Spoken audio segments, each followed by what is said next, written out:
기도드리옵나이다. 아멘. 제가 회개에 대해서 3주에 걸쳐 함께 나누겠습니다라고 이야기를 하고 오늘이 두 번째 날입니다. 여러분들이 제가 3번에 걸쳐서 나누는 이 회개를 여러 번 들으셨으면 좋겠습니다. 집에서 계속 들으세요. 왜냐하면 이 회개에 대해서 여러분이 제대로 정립하면 죄책감이나 정죄나 낙심이나 이러한 것으로 빠지지 않습니다. 그래서 아주 사소한 것으로 많은 성도들이 구원의 문제를 들먹거리고 구원을 받지 못한 것이냐 아니면 내가 구원을 잃은 것이냐 막 이런 고민까지 갑니다. 이것을 사단이 우리의 마음 안에서 구원을 빼앗아가는 그런 지경에까지 이르기 때문에 우리가 일반적인 신앙생활 안에서 얼마나 회개가 잘못 다루어져 가고 있는지, 그래서 3주에 걸쳐서 이 회개를 다루는 부분에 대해서 여러분들이 여러 번 들어서 회개가 잘 정립이 됐으면 좋겠습니다. 오늘 본문은 핵심 내용이 뭐냐면 구원에 이르게 하는 회개, 이 부분을 다루고 있습니다. 고린도후서 우리 본문 읽었죠. 7장 8절부터 한번 보겠습니다. 제가 읽어드릴게요. 그러므로 내가 편지로, 여기서의 내가는 바울이죠. 바울이 편지로 너희를, 누구를? 고린도 교회에 있는 성도들을 근심하게 한 것을 처음에는 후회했지만 지금은 후회하지 아니한다. 그 편지가 너희로 잠시만 근심하게 한 줄을 알게 되었다. 이 편지는 고린도 교회 성도들에게 죄를 지적하고, 그래서 그 편지를 받고 많은 사람들이 근심하게 됐다는 것을 알고 바울이 잠깐 후회를 했었습니다. 그러나 9절을 보면 내가 지금은 기뻐한다. 왜냐하면 너희가 편지를 보고 근심하게 한 까닭이 아니고 도리어 너희가 근심함으로 회개함에 이른 까닭이라. 근심에서 머물러 있는 게 아니라 회개하게 되었기 때문에 내가 지금은 기뻐할 수 있다. 너희가 하나님의 뜻대로 근심하게 된 것은 우리에게서 아무 해도 받지 않게 하려 함이라. 하나님의 뜻대로 하는 근심은 후회할 것이 없는 구원에 이르게 하는 회개를 이룬다 라고 이야기를 합니다. 그러면서 중요한 걸 얘기하죠. 세상 근심은 사망을 이루는 것이다. 자, 지난주에 이렇게 말씀드렸습니다. 기도는 무엇이냐면 주님과의 관계다. 회개는 무엇인가? 주님을 향한 방향성이다. 이렇게 말씀을 드렸습니다. 그래서 지난주에 나눈 말씀 중에 본문 중에는 이런 게 있었죠. 회개하고 복음을 믿으라. 이게 마태복음에 나오는 말씀입니다. 회개하고 복음을 믿으라. 복음을 믿기 전에 하는 회개는 방향을 바꾸는 회개입니다. 세상을 향해서 살고 있던 사람들이 예수 그리스도를 향하여 방향을 바꾸는 것이 회개다. 아주 중요한 부분이에요. 구원을 받게 하는 회개가 있고 구원에 이르게 하는 회개가 있습니다. 구원을 받게 하는 회개는 세상으로부터 예수 그리스도를 향하여 방향을 바꾸는 회개입니다. 이것이 구원을 받게 하는 회개입니다. 자, 우리는 구원의 문제를 다룰 때에 받는 구원과 이르는 구원에 대해서 여러분하고 여러 번 나눴습니다.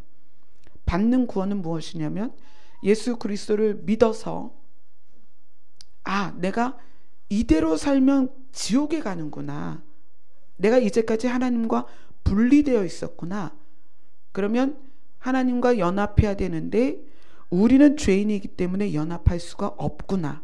그래서 우리가 예수 그리스도의 피를 통하여 하나님께 나아갈 수 있는 거구나를 깨닫고 예수 그리스도를 나의 주인으로 믿는 것, 그게 무슨 믿음이냐면 구원을 받게 하는 믿음입니다. 그리고 이것을 받는 구원이다 라고 이야기합니다. 그리고 구원을 받은 사람이 최종적으로 하나님의 나라에 들어가는 시점까지 그 과정을 가는 것, 이것을 이루는 구원, 그렇게 말하고요. 그 다음에 천국문을 들어가는 것, 이것을 이루는 구원. 좀 다릅니다. 이루는 구원은 천국문까지 가는 과정을 말하는 거예요. 천국문까지 가는 과정을 이루어 가는 사람은 누가 이루느냐? 구원을 받은 사람만 가는 거예요. 자, 그 다음에 그 천국문을 열고 내가 들어갔어요. 그럼 뭐예요? 이르는 구원. 말이 다르죠. 받는 구원, 이루는 구원, 이르는 구원. 이 세 가지죠. 조금씩 다르죠. 그래서 구원에 다다른다, 우리가 달려간다, 이런 표현 많이 하죠. 표대를 향해서 달려간다. 그래서 그 구원의 개념이 우리에게 잘 들어와 있으면 이제 회개에 대한 개념도 그 토대 위에 세울 수가 있습니다. 받는 구원, 구원받게 하는 회개는 누구에게 적용이 되냐면 불신자에게 적용이 됩니다. 안 믿던 사람이 믿게 되는 것. 그래서 그 믿게 되면서 방향이 완전히 예수 그리스도를 향하여 바뀌는 거죠. 그때 하는 회개가 어떤 회개냐면 구원받게 하는 회개입니다. 그래서 뭘 깨닫냐면 내가 죄인이었구나. 이대로 살다가는 지옥 가는구나. 하나님 저를 그 죄에서 용서하시고 천국 가게 하여 주옵소서. 구원받게 하여 주옵소서. 그래서 예수 그리스도로 말미암아 새롭게 되는 과정을 통과할 때 그 문을 회개다. 구원받게 하는 회개입니다. 이거는 불신자에서 신자로, 안 믿는 자에서 믿는 자로 문턱을 넘어가는 회개입니다. 그러니까 이 회개는 누구에게 적용되겠어요? 불신자에게 적용이 되죠. 예수님이 세례 요한에게 세례를 받으시고 성령이 비둘기같이 임하셔서 그 다음에 사역을 시작할 때 그 말씀을 처음 하시죠. 회개하고 그 다음에 회개하라. 천국이 가까이 왔느니라. 이렇게 말씀하셨습니다. 그래서 이 회개는 예수 그리스도를 모르는 자가 예수 그리스도를 알게 되고 예수 그리스도를 인정하지 않던 자가 예수 그리스도를 인정하고 또 천국과 지옥을 인정하지 않다가 천국을 깨닫고 또 사람이 죽으면 끝이다라고 생각했던 사람이 영생에 대하여 깨닫고 그 문턱을 넘어가는 과정에서 첫 번째가 회개라는 거예요. 내가 죄인이구나. 내가 이렇게 살면 영원한 사망, 지옥에 가는구나.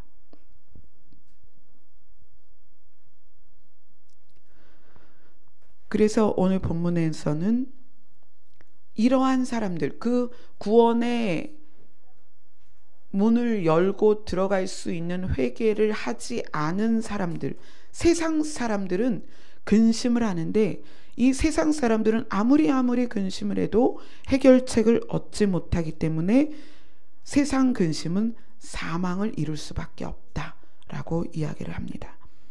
그러면 구원에 이르게 하는 회개는 무엇인가? 이것은 이루는 구원의 과정에 있는 회개입니다. 그래서 이루는 구원의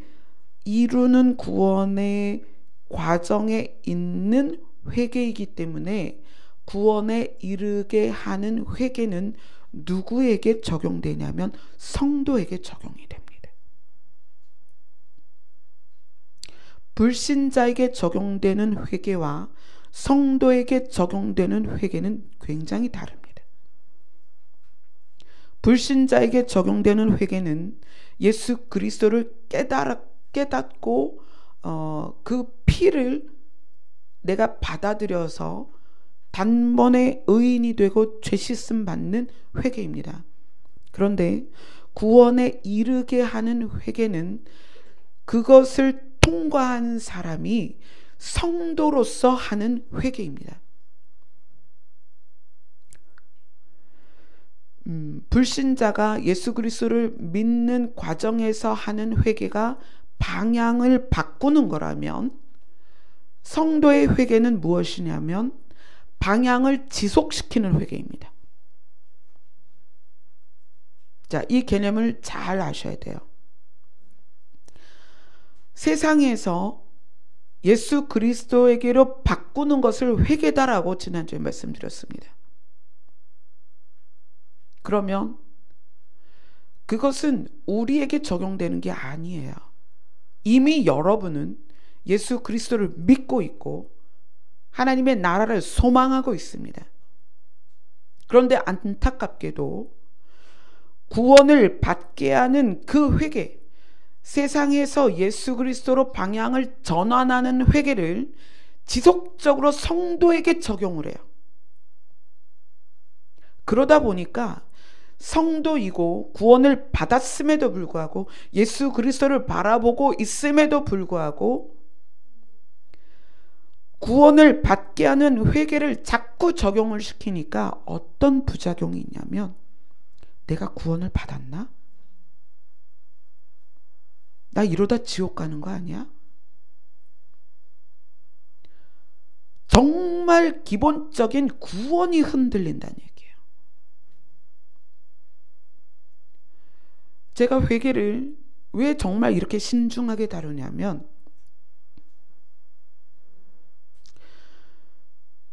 구원의 개념이 정확하게 정립되지 않은 교회에서 회개조차 제대로 정립시켜주지 못하기 때문에 너무나 많은 사람들이 회개의 문제를 가지고 구원의 문제를 다룬단 말이에요. 그래서 이 회개하라고 외치면서 여러분 그래서 천국 갈 수 있겠습니까? 여러분 그렇게 하면 지옥 갑니다 라고 얘기를 해버려요. 그러니까 예수 그리스도의 피로 이미 죄사함을 받았고 예수님이 이제 너희를 정죄하지 않겠다라고 말씀하신 그 성도의 반열에 있는 사람들이 끊임없이 구원의 문제를 다루고 있다는 얘기예요. 그건 무슨 얘기냐면 받는 구원에서 머물러서 이루는 구원을 가질 못해요. 여러분, 이건 왜 이 문제가 굉장히 중요하냐면 우리의 생명이 얼마나 남았는지 여러분 아십니까? 몰라요. 나이가 젊으면 오래 살까요? 아니요, 그렇지 않아요. 납골당 가보세요. 2살 아이도 있고요. 20대 젊은이도 있고요. 30대 젊은 아이 엄마도 있고요. 40대 가장도 있고요. 얼마나 많은지 몰라요. 그러니까 우리가 구원을 받았는데 이 받은 구원을 가지고 이루는 구원을 못 가고 자꾸 회개의 문제에서 어떻게 되냐면 받는 구원에 머물러 있는 거예요. 나는 이미 구원을 받았는데. 그러니까 끊임없이 내가 구원 받았나? 이러면 지옥 가나? 제가 상담을 이렇게 하는 과정에서 그 부분이 너무 안타까운 거예요.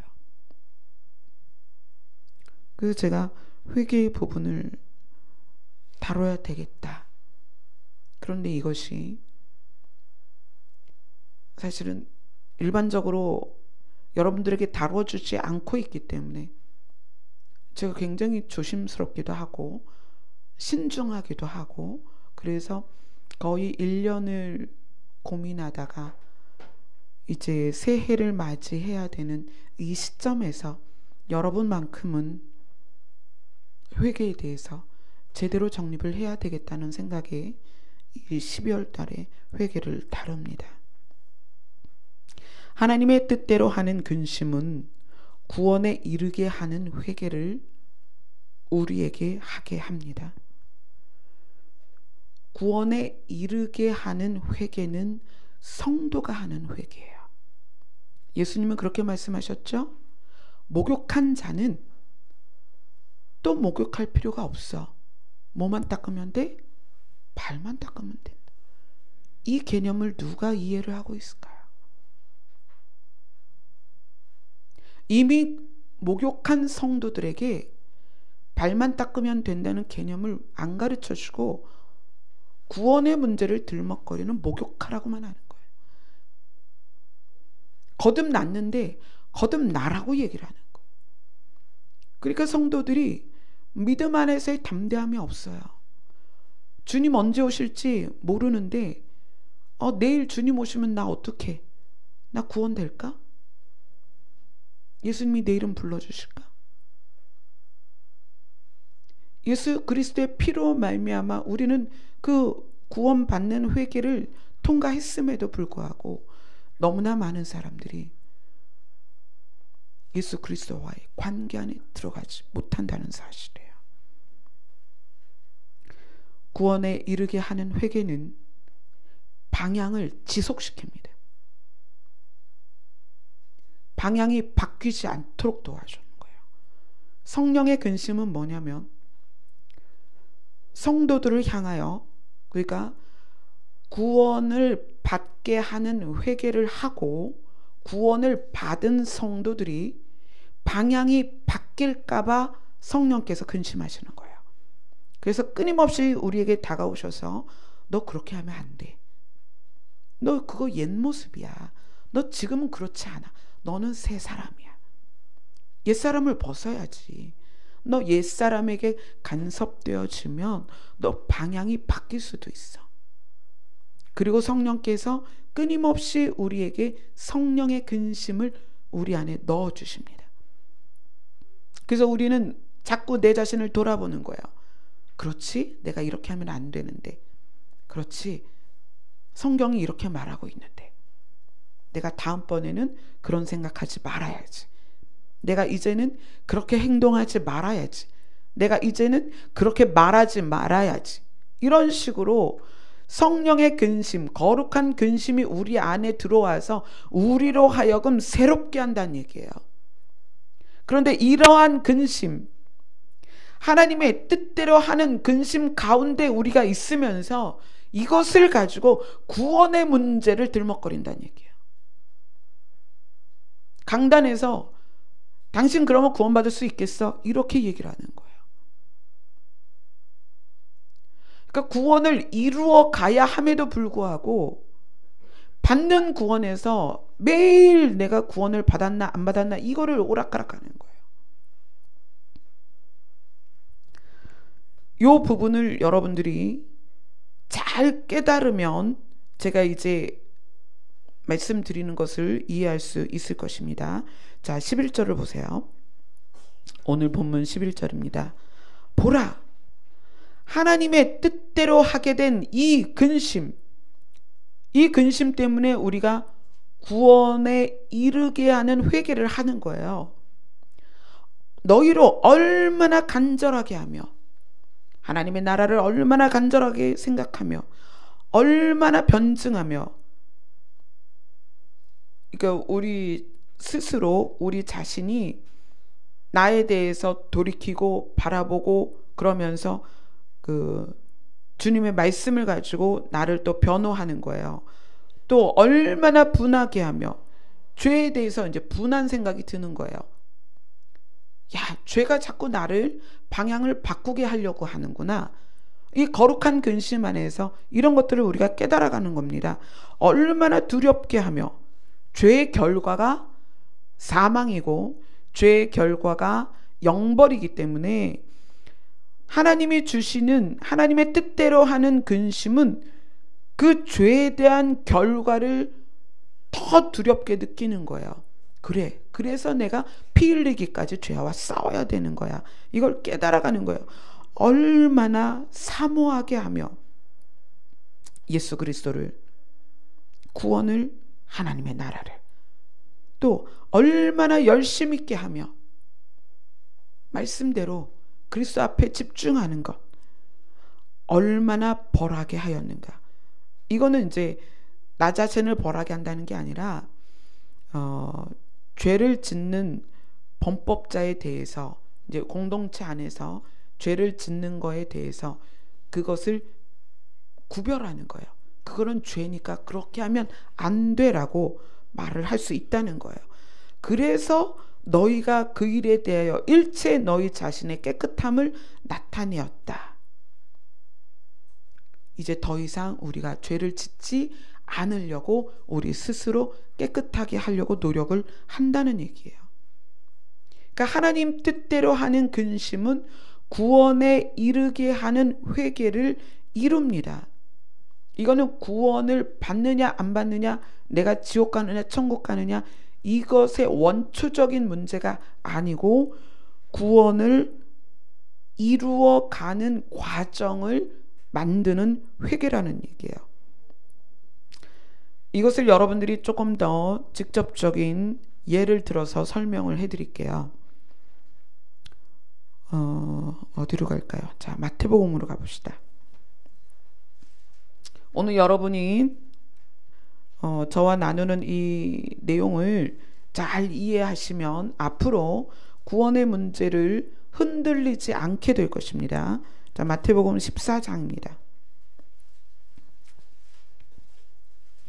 마태복음 14장 22절부터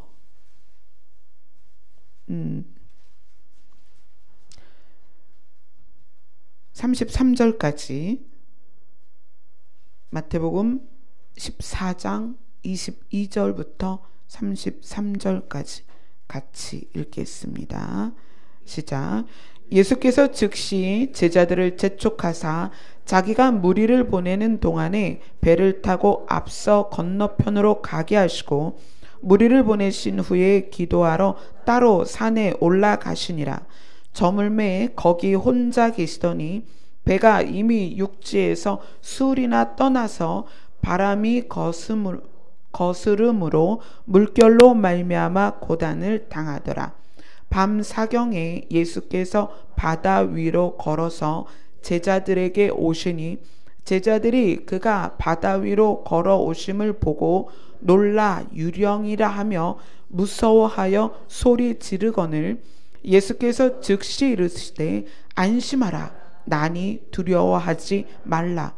베드로가 대답하여 이르되 주여 만일 주님이시거든 나를 명하사 물 위로 오라 하소서 하니 오라 하시니 베드로가 배에서 내려 물 위로 걸어서 예수께로 가되 바람을 보고 무서워 빠져가는지라.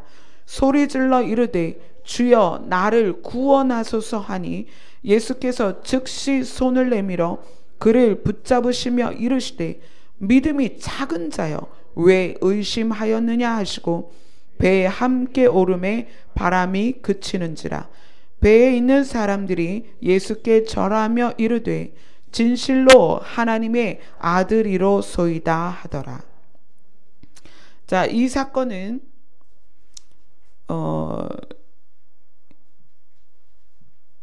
예수님이 5,000명을 모아놓고 그 물고기 2마리와 5개의 떡을 가지고 다 먹이신 사건 이후에 바로 있는 사건입니다. 그리고 마태복음, 마가복음, 요한복음에 이 동일한 본문이 나오지만 예수님이 바다 위를 걸으신 것은 마가복음에도 나오고 요한복음에도 나와요. 그러나 베드로가 바다를 걸은 것은 이 마태복음에만 나옵니다.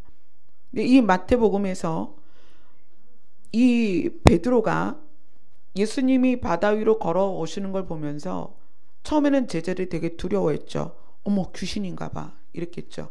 그런데 그 형체가 가까이 오면서 아, 예수님이구나 라고 제자들이 깨닫습니다. 베드로가 예수님을 보면서 주님, 만일 주님이시거든 나를 명해서 물 위로 오라 하시옵소서. 예수님이 그래 와라 그랬어요. 그러니까 베드로가 배에서 내려서 물 위로 걸어갑니다. 자, 이게 시간대가 언제냐면 사경이다, 밤 사경이다 라고 얘기했는데 새벽 3시에서 6시 사이예요. 자, 여기를 바다다 그렇게 얘기하죠. 바다 위로 걸었다라고 얘기해요. 여러분 새벽 3시에서 6시 사이에 바다에 가보신 적 있나요? 어떻습니까? 그 상황이 칠흑같이 어둡고 굉장히 무섭습니다. 저는 저희 친정아버지께서 투망을 굉장히 좋아하세요. 투망도 좋아하시고 수영도 좋아하시고 충남 서산 쪽에서 사셨기 때문에 그 서산은 바다가 가깝거든요. 수영을 굉장히 잘하세요. 고기 잡는 것만 좋아하는 게 아니라 늘 물에 가시면 물에 빠진 사람도 그렇게 잘 건져내셨어요. 수영을 정말 잘하세요.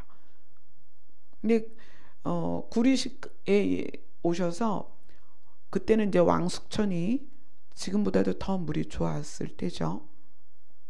저 20대 때 저희 친정아버지께서 이 새벽 3시에서 6시 이 어두운 시간에 꼭 투망을 가지고 왕숙천에 가셨어요.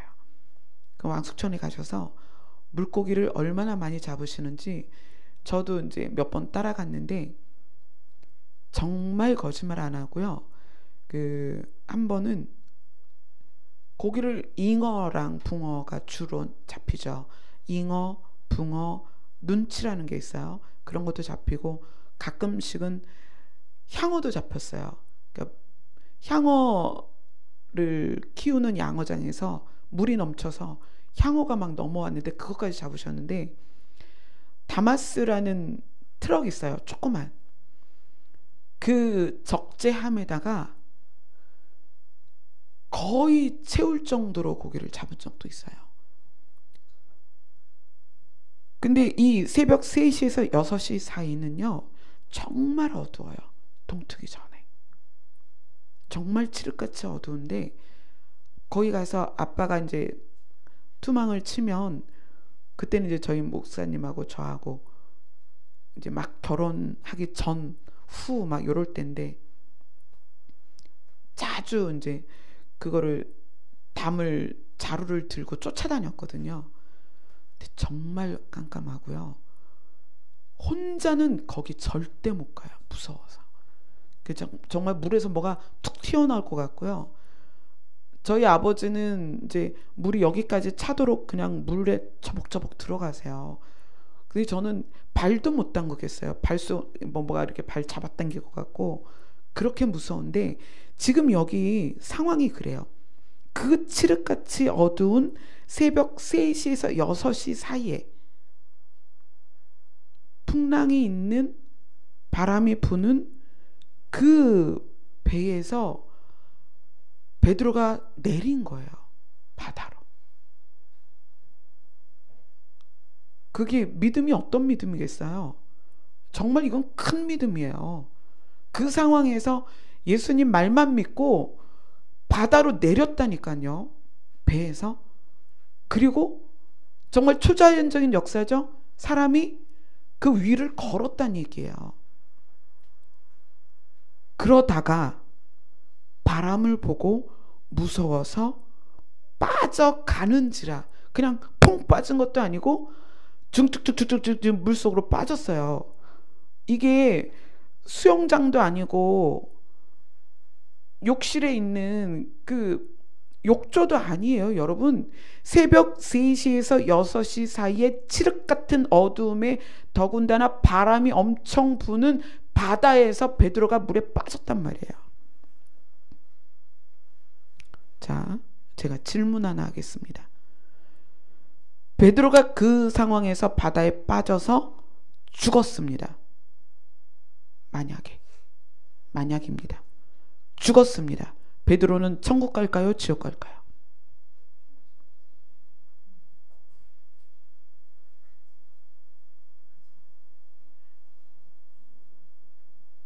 이거 생각해 보신 적 없죠?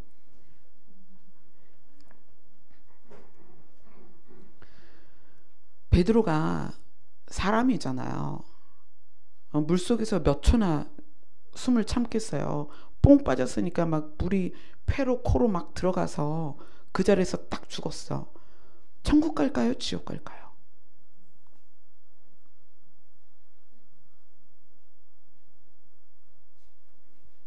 왜 여러분이 이거에 대답을 못하는지 아세요? 기본적인 구원의 개념과 기본적인 회개의 개념이 여러분 안에 없기 때문에 그래요.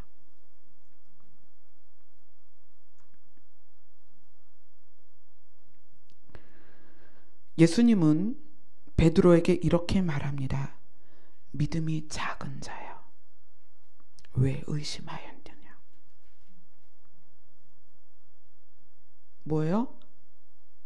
너 왜 이렇게 믿음이 없니?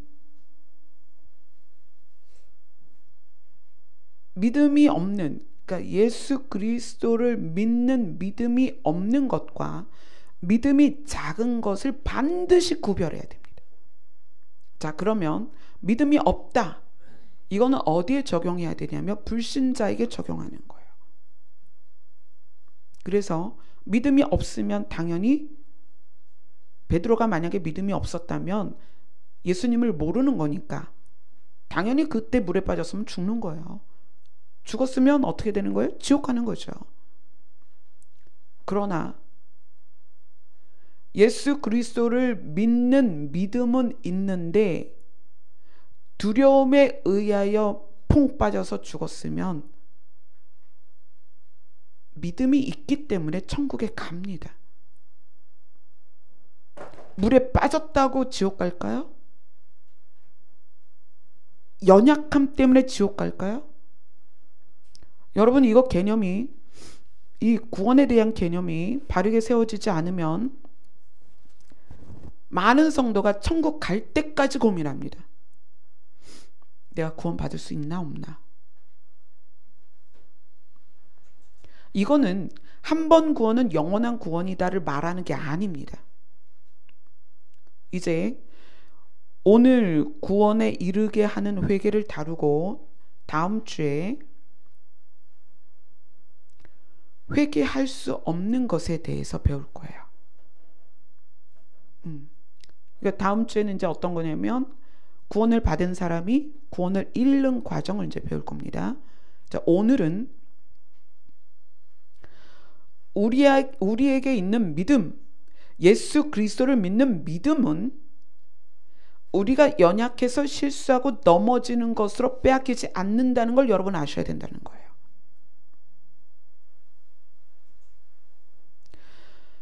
이것을 구분하지 않기 때문에 많은 사람들이 구원의 문 안에 들어와서 문턱에 쓰는 거예요.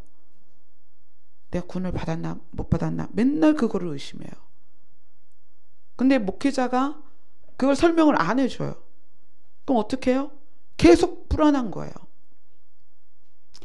오늘 본문은 굉장히 중요한 내용을 갖고 있는 거예요. 자, 베드로가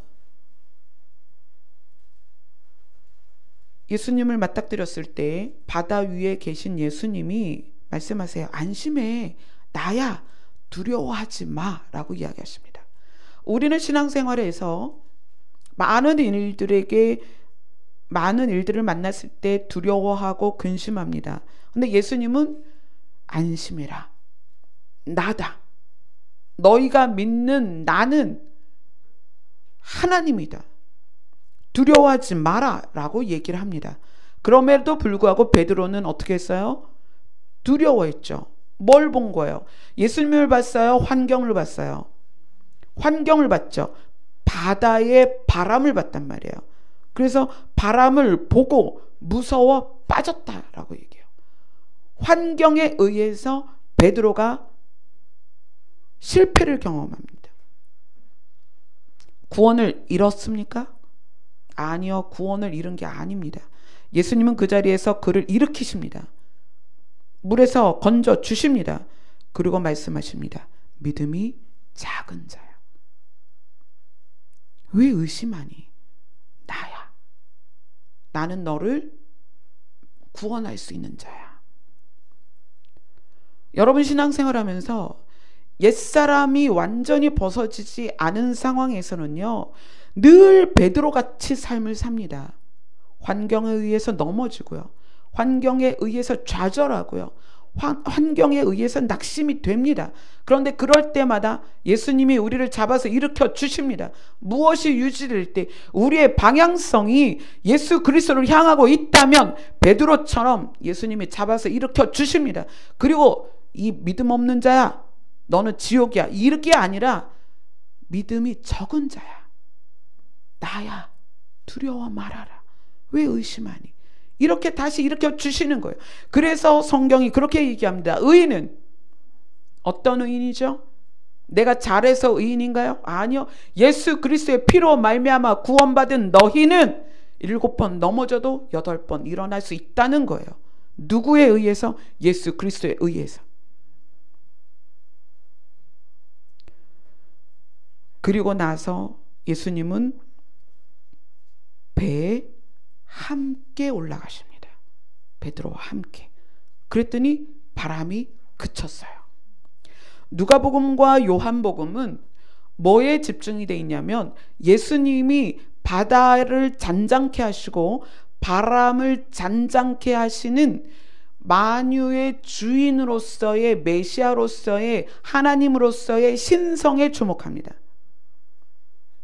그러나 마태복음은 거기에 주목하는 것이 아니고 예수 그리스도를 믿었고 예수 그리스도의 심지어 제자이지만 사람으로서 환경을 접할 때의 두려움으로 낙심으로 그 환경에 빠져 들어가는 사람의 연약함을 집중했다는 얘기예요. 그리고 이것이 우리에게 시사하는 바는 무엇이냐면 성도가 되었고 우리가 구원을 예수 그리스도로 말미암아 받았음에도 불구하고 우리도 베드로처럼 환경에 의해서 그렇게 바다에 빠질 수 있다는 얘기예요. 그러나 우리가 예수 그리스도를 바라보고 있는 한 예수 그리스도는 우리를 다시 일으켜 세우십니다. 그것이 성도의 소망입니다. 그것이 성도가 세상을 이길 수 있는 능력이에요. 누가 바다의 바람을 잔잔케 합니까? 예수 그리스도예요. 근데 우리가 방향을 바꾸지 않고 방향을 지속시키는 우리의 근심, 어떤 근심이냐면 구원에 이르게 하는 회개, 그것이 무엇이다? 예수 그리스도를 통하여 우리가 지속적으로 넘어져도 구원받고 쓰러져도 구원받고 물에 빠져도 구원받는 그 과정이 무엇이냐면 구원에 이르게 하는 회개의 과정이라는 거예요. 베드로가 예수님과 함께 배에 올라서 예수님하고 무슨 얘기를 했겠어요? 일단은 물에 빠졌다 나왔으니까 홀딱 젖었겠죠. 춥다 뭐 옷 좀 말리자 이렇겠죠. 그러면서 예수님과 무슨 대화를 했겠어요? 예수님 감사해요. 이제 다음번에 바다에 가면 이제는 바다가 안 두려울 거예요. 그때도 예수님이랑 같이 바다 위를 걷게 해주세요. 막 그런 얘기 하지 않았겠어요? 무슨 얘기예요? 방향성을 지속해 갈 수 있는 능력이라는 거예요. 깨달아가는 거예요. 예수님을 깨달아가는 거예요. 내가 넘어져도 또 일어나서 예수님을 깨달아가는 거예요. 예수님이 누구시구나? 누구예요? 메시아구나. 하나님이구나. 나를 구원하는 자이구나. 불신자에서 신자로 구원하셨지만 신자에서 넘어졌을 때도 구원하시는 분이 예수님이라는 거예요. 자, 그 다음에 또 하나를 봅시다. 요한복음. 요것까지 정리를 하면 여러분들이 구원에 이르게 하는 회개에 대해서 정립이 되실 것입니다. 요한복음 21장입니다. 요한복음은 21장까지 있습니다. 그래서 지금 우리가 보는 요한복음 21장이 마지막입니다.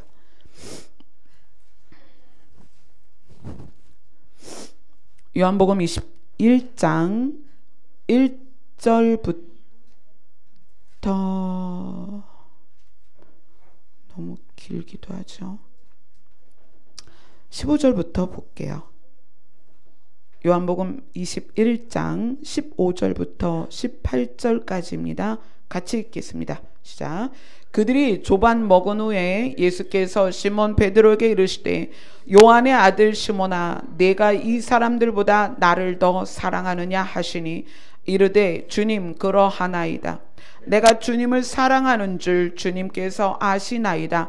이르시되 내 어린 양을 먹이라 하시고 또 두 번째 이르시되 요한의 아들 시몬아 내가 나를 사랑하느냐 하시니 이르되 주님 그러하나이다.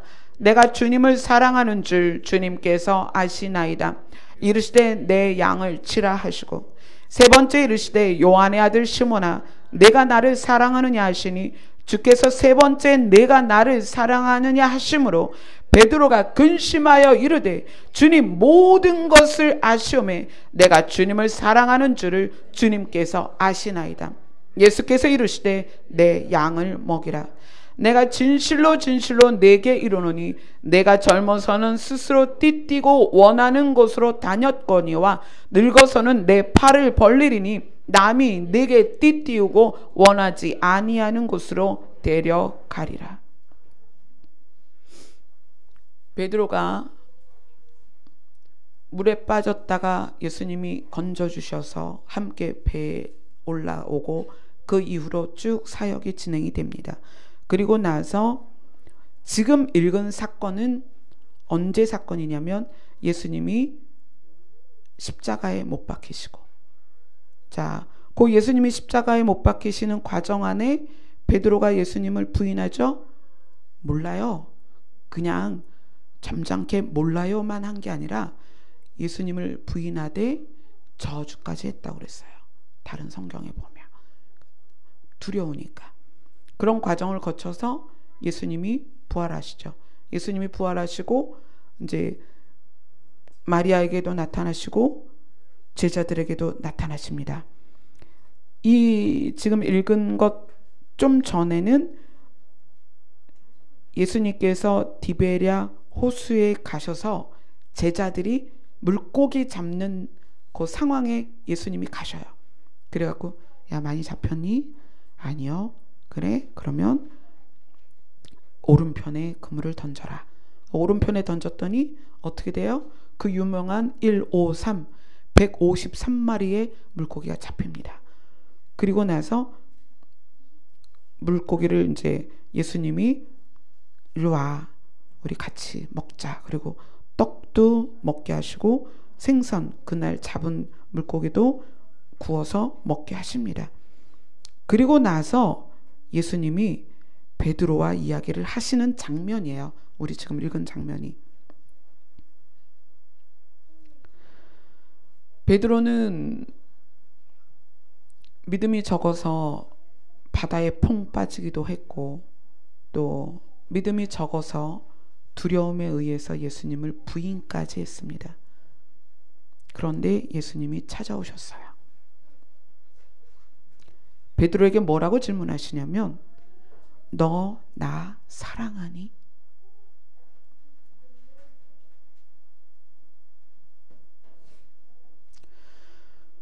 구원에 이르게 하는 회개는 여러분이 잘못하고 낙심하고 실패해서 주저앉았을 때 일어나는 것에 머물지 않습니다. 구원에 이르게 하는 회개는 어떤 능력이 있냐면 내 안에 예수 그리스도를 사랑하게 하는 능력이 있어요. 베드로는 예수님께 3번 질문을 받습니다. 너는 나를 사랑하니? 베드로가 깊이 생각하는 거죠. 내가 주님을 사랑하는가? 정말 필름처럼 예수님께서 내가 너를 사람 낚는 어부가 되게 하겠다라고 부르셨던 그 시점, 그게 뭐예요? 구원 받는 회개입니다. 방향이 바뀌었어요. 예수님을 모르던 베드로가 예수님을 알게 됐고요. 그분을 통해서 그 사람 낚는 어부에 집중된 게 아니라 예수 그리스도가 메시아인 것이 시인되어지는 회개를 통과했습니다. 그럼에도 불구하고 베드로는 바다에 빠졌고요. 그럼에도 불구하고 베드로는 예수님을 부인합니다. 그런데 예수님이 그 베드로에게 다시 찾아오신 거예요. 그리고 묻습니다. 너 나 사랑하니? 자, 필름같이 과거가 쭉 지나가면서 그러한 자기에게 다시 찾아온 예수님을 향하여 베드로가 이야기하는 거예요. 예수님, 당신을 사랑할 수밖에 없습니다.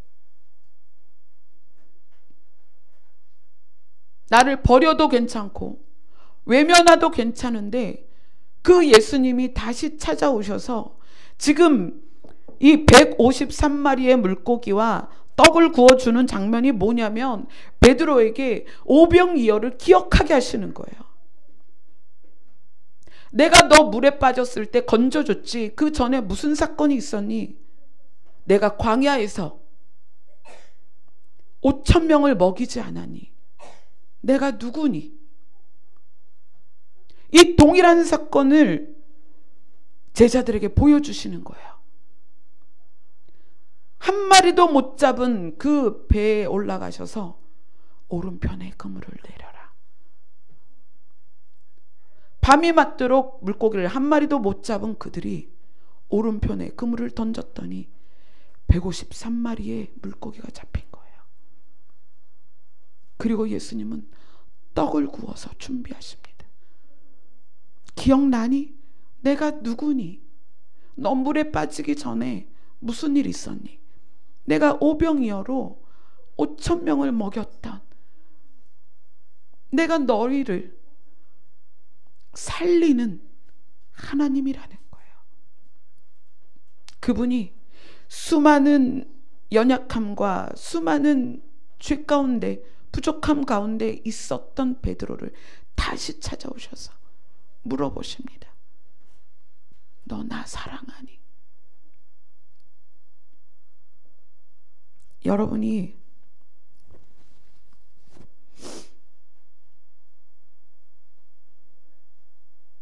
여러분을 구원하시는 분이 예수님이란 걸 안다면, 그리고 그것을 믿었다면 베드로에게 찾아오시는 그 예수님의 발걸음이 동일하게 여러분을 찾아가십니다. 여러분이 어떤 죄를 짓고 죄책감에 쓰러져 있더라도 주님은 여러분을 찾아가십니다. 그리고 여러분의 깊은 마음 안에서 예수님을 사랑할 수밖에 없고 예수님을 사랑하는 그 마음을 꺼내주십니다. 너희가 연약함 때문에 감추어뒀던 나를 향한 사랑을 이제 꺼내라.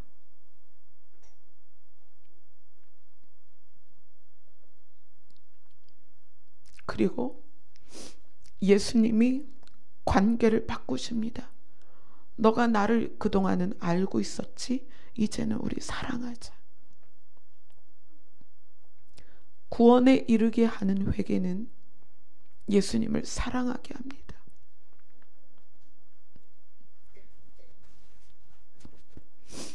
우리가 얼마나 도덕적이고 얼마나 윤리적이고 얼마나 거룩해서 주님의 말씀대로 살 수 있겠어요. 우리는 옛 모습에 갇혀서 바울이 부르짖었던, 울부짖었던, 오라 나는 곤고한 자로다. 누가 나를 사망의 몸에서 건져낼까? 우리는 그런 존재입니다. 구원을 받게 하는 회개를 통과했지만 우리는 베드로처럼 물에 빠지고 예수를 부인하며 그런 연약한 존재들입니다. 그러나 그럴 때마다 주님이 다시 찾아오시는 거예요. 너 나를 사랑하니? 그런 주님을 어떻게 사랑하지 않을 수가 있겠어요?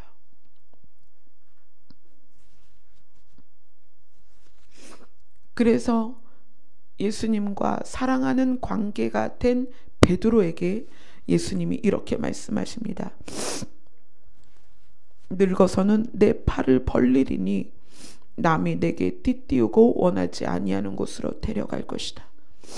네가 나를 사랑하기 때문에 이제 너는 십자가에서 거꾸로 매달려 죽을 것이다. 그걸 능히 감당할 수 있다 라고 얘기를 하는 거예요. 베드로는 그렇게 죽었습니다. 십자가에 거꾸로 매달려 죽었습니다. 우리가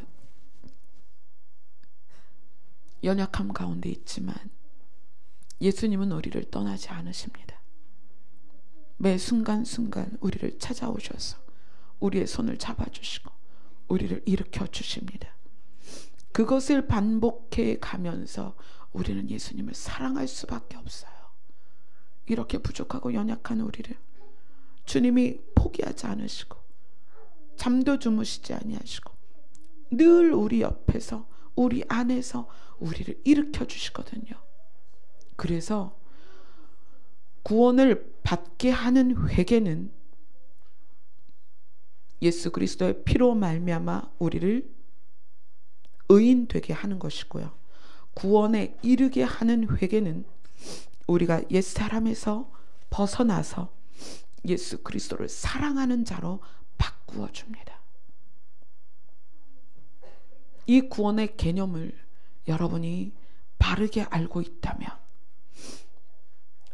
우리가 우리의 연약함 때문에 근심하다가도 어떻게 되냐면 베드로처럼 사랑을 주님께 고백할 수 있게 된다는 것을 신뢰하셔야 돼요. 예수님은 우리를 예수 그리스도의 장성한 분량까지 우리를 자라게 하십니다. 누구를 통해서? 성령님을 통해서. 우리가 예수 그리스도의 피로 말미암아 구원받은 그런 존재이기 때문에 인치심 확정되었기 때문에 성령께서는 우리를 계속 거룩한 근심으로 다가오세요. 너 그렇게 하면 안 돼. 베드로에게 예수님을 부인할 것을 미리 가르쳐 주셨잖아요. 그죠? 그렇다면 베드로가 좀 더 진중하게 그 문제를 근심했다면, 그러니까 우리 본문에서 그렇게 얘기하잖아요. 하나님의 뜻에 의한 근심. 그러면 베드로가 어쩌면 예수님을 부인하지 않을 수도 있지 않았을까요? 그러니까 우리에게 성령께서 지속적으로 우리의 죄를 건드리시고 우리의 연약함을 건드리시는 것은 그걸 통해서 장성한 분량에 이르도록 자라나게 하시고 성장케 하시는 근심이라는 거예요.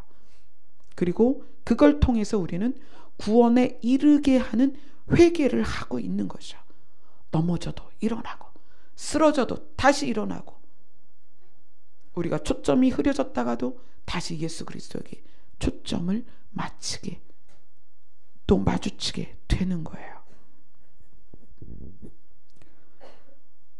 이 회개의 부분이 쉬운 건 아니에요. 이 내용을 완전히 이해하는 게 쉽지는 않습니다. 그러나 이해해서 여러분 안에 이것이 토대로 잘 들어와 있으면 여러분의 믿음이 흔들리지 않습니다. 근데 구원을 이렇게 세분화해서 교회가 가르치지 않고 또 회개를 세분화해서 가르치지 않으니까 전부 받는 구원과 구원을 받게 하는 회개, 거기에 너무 기초에 머물러 있어요. 그래서 맨날 믿음이 흔들리는 거예요. 내가 구원 받았나 안 받았나, 이걸 원초적인 걸 의심하죠. 여러분들이 이 내용이 쉽지 않으니까 자주 들으셔서 여러분 안에 좀 이게 잘 정립이 되셨으면 좋겠습니다. 오늘 여러분과 다룬 것은 구원에 이르게 하는 회개입니다. 이 회개는 목욕하는 회개가 아니라 발 닦는 회개입니다. 그래서 그 발이 하나님의 거룩한 곳에 이르도록 인도되어지는 회개라는 거예요. 네, 그래서 우리가 이 회개 안에 있을 때에 구원까지 의심하지 말고요. 더 집중해서 예수 그리스도를 바라보세요. 그러면 이 회개가 여러분을 예수 그리스도의 장성한 분량까지 이루도록 자라게 하실 것입니다. 아멘. 기도하겠습니다.